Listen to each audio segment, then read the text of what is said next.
ಜೀವನದ ಬಿಡುವಿಲ್ಲದ ಸಿಂಫನಿಯಲ್ಲಿ ನಾವು ಆಗಾಗ್ಗೆ ಮೃದುವಾದ, ಅತ್ಯಂತ ಸುಂದರವಾದ ಸ್ವರಗಳನ್ನು ಕಳೆದುಕೊಳ್ಳುತ್ತೇವೆ. ಕೆಲಸ, ಮಹತ್ವಾಕಾಂಕ್ಷೆಗಳು ಮತ್ತು ದೈನಂದಿನ ಕೆಲಸಗಳ ನಿರಂತರ ಲಯವು ಪ್ರೀತಿಯ ಸೌಮ್ಯ ಪಿಸುಮಾತುಗಳಿಗೆ ನಮ್ಮನ್ನು ಕಿವುಡರನ್ನಾಗಿ ಮಾಡಬಹುದು.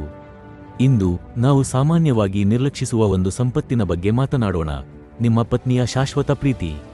ಮಾರ್ಕ್ ಅವರನ್ನು ಭೇಟಿ ಮಾಡಿ, ಒಬ್ಬ ಒಳ್ಳೆಯ ವ್ಯಕ್ತಿ, ತಮ್ಮ ವೃತ್ತಿಗೆ ಸಮರ್ಪಿತರಾಗಿದ್ದರು ಮತ್ತು ತಮ್ಮ ಕುಟುಂಬಕ್ಕೆ ಒದಗಿಸುತ್ತಿದ್ದರು. ಅವರು ದೀರ್ಘಕಾಲ ಕೆಲಸ ಮಾಡಿದರು, ಭವಿಷ್ಯದ ಬಗ್ಗೆ, ಯಶಸ್ಸಿನ ಬಗ್ಗೆ, ಆರಾಮದಾಯಕ ಜೀವನವನ್ನು ಸುರಕ್ಷಿತಗೊಳಿಸುವ ಬಗ್ಗೆ ನಿರಂತರವಾಗಿ ಯೋಚಿಸುತ್ತಿದ್ದರು. ಆದರೆ ಅವರ ದೊಡ್ಡ ಯೋಜನೆಗಳ ಮಧ್ಯೆ ಅವರು ತಮ್ಮ ಪತ್ನಿ ಸಾರಾಳ ಪ್ರೀತಿಯ ಸಣ್ಣ, ದೈನಂದಿನ ಸನ್ನೆಗಳನ್ನು ನಿಧಾನವಾಗಿ ನಿರ್ಲಕ್ಷಿಸಲು ಪ್ರಾರಂಭಿಸಿದರು. ಅವರು ದಣಿದು ಮನೆಗೆ ಬರುತ್ತಿದ್ದರು. ಅವಳು ತನ್ನ ದಿನವನ್ನು ವಿವರಿಸಿದಾಗ ಅಸ್ಪಷ್ಟವಾಗಿ ತಲೆ ಅಲ್ಲಾಡಿಸುತ್ತಿದ್ದರು. ಅವರ ಮನಸ್ಸು ಇನ್ನೂ ಸ್ಪ್ರೆಡ್ಶೀಟ್ಗಳು ಅಥವಾ ಮುಂಬರುವ ಗಡುವುಗಳ ಮೇಲೆ ಇತ್ತು. ಅವರು ವಾರ್ಷಿಕೋತ್ಸವಗಳನ್ನು ಮರೆತರು, ಅವಳ ಚಿಂತೆಗಳನ್ನು ಕ್ಷುಲ್ಲಕ ಎಂದು ತಳ್ಳಿಹಾಕಿದರು ಮತ್ತು ಅವರ ಆರಂಭಿಕ ಸಂಪರ್ಕದ ಉಷ್ಣತೆಯನ್ನು ಆರಾಮದಾಯಕ, ಆದರೆ ಸ್ವಲ್ಪ ದೂರದ ದಿನಚರಿಯಾಗಿ ತಣ್ಣಗಾಗಲು ಬಿಟ್ಟರು. ಸಾರಾ, ಒಮ್ಮೆ ಉತ್ಸಾಹಭರಿತ ಮತ್ತು ನಗುಮೊಗದ ಕಥೆಗಳಿಂದ ತುಂಬಿದ್ದವಳು, ನಿಧಾನವಾಗಿ ಮೌನವಾಗಿ ದೂರ ಸರಿಯಲು ಪ್ರಾರಂಭಿಸಿದಳು. ಅವಳು ದೂರು ನೀಡಲಿಲ್ಲ, ಬೇಡಿಕೆ ಇಡಲಿಲ್ಲ. ಅವಳು ಕಳಪೆ ಬಲ್ಬಿರುವ ದೀಪದಂತೆ ನಿಧಾನವಾಗಿ ಮಸುಕಾದಳು. ಮಾರ್ಕ್ ಒಂದು ಬದಲಾವಣೆಯನ್ನು ಗಮನಿಸಿದನು. ನಗು ಇದ್ದಲ್ಲಿ ಸೂಕ್ಷ್ಮವಾದ ಮೌನ, ಒಮ್ಮೆ ಮುಕ್ತ ವಾತ್ಸಲ್ಯ ಇದ್ದಲ್ಲಿ ಒಂದು ನಿರ್ದಿಷ್ಟ ಮೀಸಲಾತಿ. ಅವನಿಗೆ ಅಸ್ಪಷ್ಟ ಅಶಾಂತಿ, ಏನೋ ಕಾಣೆಯಾಗಿದೆ ಎಂಬ ಭಾವನೆ ಇತ್ತು, ಆದರೆ ಅದನ್ನು ಗುರುತಿಸಲು ಸಾಧ್ಯವಾಗಲಿಲ್ಲ. ಒಂದು ಸಂಜೆ ಮತ್ತೊಂದು ಬೇಡಿಕೆಯ ದಿನದ ನಂತರ ಮಾರ್ಕ್ ಒಬ್ಬನೇ ಲಿವಿಂಗ್ ರೂಮಿನಲ್ಲಿ ಕುಳಿತಿದ್ದನು. ಸಾರಾ ಆಗಲೇ ಮಲಗಿದ್ದಳು. ಅವನು ಹಳೆಯ ಫೋಟೋ ಆಲ್ಬಮ್ ಅನ್ನು ತೆಗೆದುಕೊಂಡನು.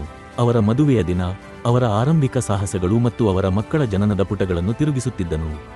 ಅವನು ಸಾರಾಳ ಹೊಳೆಯುವ ಕಣ್ಣುಗಳು, ಅವಳ ನಿಜವಾದ ನಗು ಮತ್ತು ಅವಳು ಅವನನ್ನು ನಿಷ್ಕಪಟ ಪ್ರೀತಿಯಿಂದ ನೋಡುತ್ತಿದ್ದ ರೀತಿ ಕಂಡನು.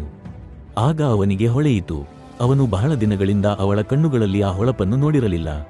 ಅವನು ಹೇಗೆ ಅವನಿಗೆ ಕಾಳಜಿಯ ಟಿಪ್ಪಣಿಗಳನ್ನು ಬಿಡುತ್ತಿದ್ದಳು, ಅವನು ಕೇಳದೆ ಅವನ ನೆಚ್ಚಿನ ಊಟವನ್ನು ಮಾಡುತ್ತಿದ್ದಳು ಮತ್ತು ಪ್ರತಿ ಸವಾಲಿನಲ್ಲಿ ಅವನ ಅತ್ಯಂತ ಬಲವಾದ ಬೆಂಬಲಿಗರಾಗಿದ್ದಳು ಎಂದು ಅವನು ನೆನಪಿಸಿಕೊಂಡನು. ಅವನು ಒಬ್ಬ ಹಿರಿಯ ಸಹೋದ್ಯೋಗಿಯೊಂದಿಗಿನ ಇತ್ತೀಚಿನ ಸಂಭಾಷಣೆಯನ್ನು ನೆನಪಿಸಿಕೊಂಡನು. ಅವರು ಜ್ಞಾನದಿಂದ ಹೀಗೆ ಹೇಳಿದರು: ಮಗನೇ, ಚಿನ್ನದ ಬೆನ್ನಟ್ಟುವಿಕೆ ನಿನ್ನ ಬಳಿ ಈಗಾಗಲೇ ಇರುವ ವಜ್ರವನ್ನು ಕಡೆಗಣಿಸುವಂತೆ ಮಾಡದಿರಲಿ. ಮಾರ್ಕ್ ತಾನು ಬಾಹ್ಯ ಸಾಧನೆಗಳ ಮೇಲೆ ಹೆಚ್ಚು ಗಮನ ಹರಿಸಿದ್ದರಿಂದ ತನ್ನ ಮನೆಯಲ್ಲಿರುವ ಅತ್ಯಂತ ಅಮೂಲ್ಯವಾದ ರತ್ನವನ್ನು ನಿರ್ಲಕ್ಷಿಸಿದ್ದಾನೆ ಎಂದು ಅರಿತನು. ಇಂದು ರಾತ್ರಿ ಅವನು ಬದಲಾಯಿಸಲು ಮೌನ ಪ್ರತಿಜ್ಞೆ ಮಾಡಿದನು.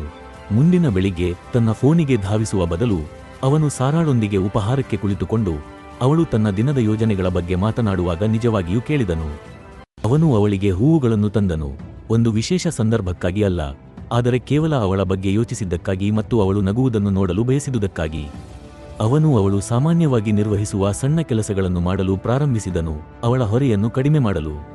ಅವಳು ಮಾತನಾಡುವಾಗ ಅವನು ಅವಳ ಕಣ್ಣುಗಳನ್ನು ನೋಡಲು ಪ್ರಾರಂಭಿಸಿದನು, ಟಿವಿ ನೋಡುವಾಗ ಅವಳ ಕೈ ಹಿಡಿಯಲು ಪ್ರಾರಂಭಿಸಿದನು ಮತ್ತು ಅವರ ಕುಟುಂಬಕ್ಕಾಗಿ ಅವಳು ಮಾಡಿದ ಅಸಂಖ್ಯಾತ ವಿಷಯಗಳಿಗಾಗಿ ಅವಳಿಗೆ ನಿರ್ದಿಷ್ಟವಾಗಿ ಧನ್ಯವಾದ ಹೇಳಿದನು.